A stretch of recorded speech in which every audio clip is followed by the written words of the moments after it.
Hello YouTube, in today's video I will be unboxing and comparing the Qiyi MS and the Moyu RS3M 2020 edition.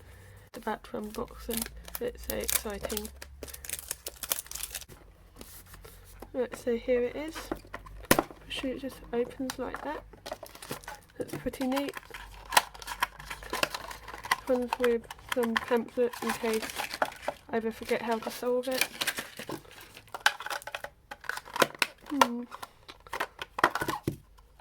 Might be good for a bigger cube, I suppose. Anyway, here is the cube. First thing I notice is the shades are pretty much the standard Qiyi ones. So, first turns. It's very looby.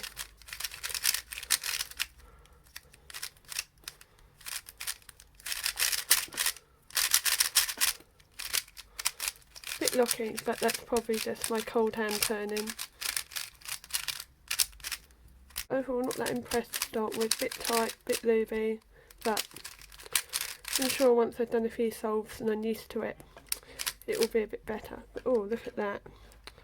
That really needs to be loosened. Just for comparison, I usually have my cubes really quite loose like that. So that is my main at the moment, the Moyu worm. But I'm very excited about this cube because Lutus Etta said it's just like a worm and a GTS2 mixed together, and the GTS2 used to be my main before the worm, so this should be good hopefully.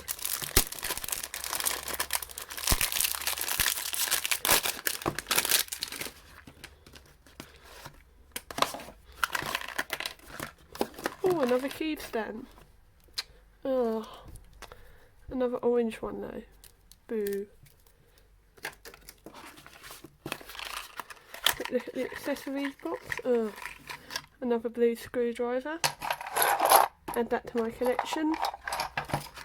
And the only other exciting thing. Oh, I haven't got Martin Van Egel before. That's exciting.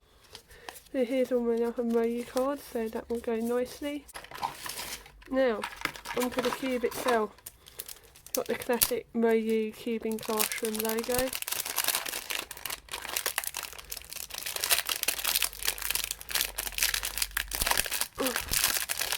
Oh, and actually another thing, it's got the new Moyu shades, so the classic worm ones that are on the 4x4, not the 3x3. A nice noticeable thing, I guess, is the new green. So I'd heard some people say that the surface is slightly frosted. I'm not really noticing that too much. Oh, this is much better than the Qiyi out of the box, despite that massive lockup.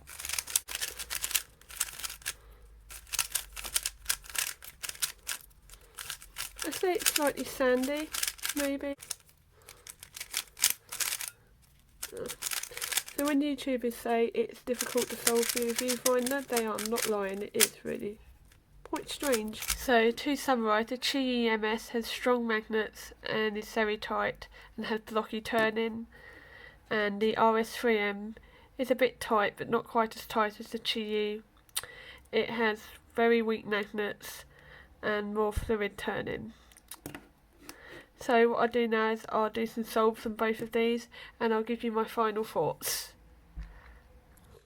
The first thing I did to the Qiyi MS was loosen the tension to the left on all sides by half a turn. This made a huge difference to the corner cutting of the cube, and the turning is now very enjoyable. I would describe it as light, fast and blocky. The strong magnets combined with the fast turning result in a stable cube, which gives me enough confidence to try and span TPS on last layer. I was surprised to find myself getting close to my normal times at around 13 seconds on this cube, with no additional setup apart from loosening the tensions. Although there are still some lockups on last layer, this may be the result of my inaccurate turning. For £8, this is an excellent cube performance wise.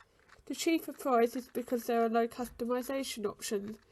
You can't change the magnet strength, adjust the spring tension like on Moyu cubes, or get a cute mini screwdriver. It probably won't be my name, but I will still play around with it and add it to my pile of multi-blind cubes once I remove the logo. I found the RS3M to be a little tight, but instead of turning the screws like on the Qiyi, I adjusted the blue spring compression so it was on a higher click rate, which allowed for faster turning. Overall, I found the turning to be very fluid, but slower than on the Qiyi. This wasn't a bad thing, as it meant I could focus more on look ahead. I didn't feel as impressed with this cube as with the Qiyi one, but this is because my expectations were set higher. In the past I had loved Moyu cubes, so why shouldn't I instantly love this? It felt a bit sandy on the solves I was doing, so it probably needs more break-ins for the plastic to smooth out. The outer plastic could also do with some smoothing out, as I'm not really a fan of the frosted plastic. It isn't as bad as on the XS, and I'm hoping it will go away with lots of solves. Also, the magnet strength was weaker than I would like. This made me realise my turning relies on magnets, especially at PLL. At £10, this cube is slightly more expensive than the Qiyi. However, you are getting a spring compression system, which I did need, as well as a nicer set of accessories. Although this cube is not my main yet, I will continue to break it in and maybe add some extra magnets to improve its performance. Thank you for watching, and feel free to ask me any questions you may have about the two cubes in the comments below.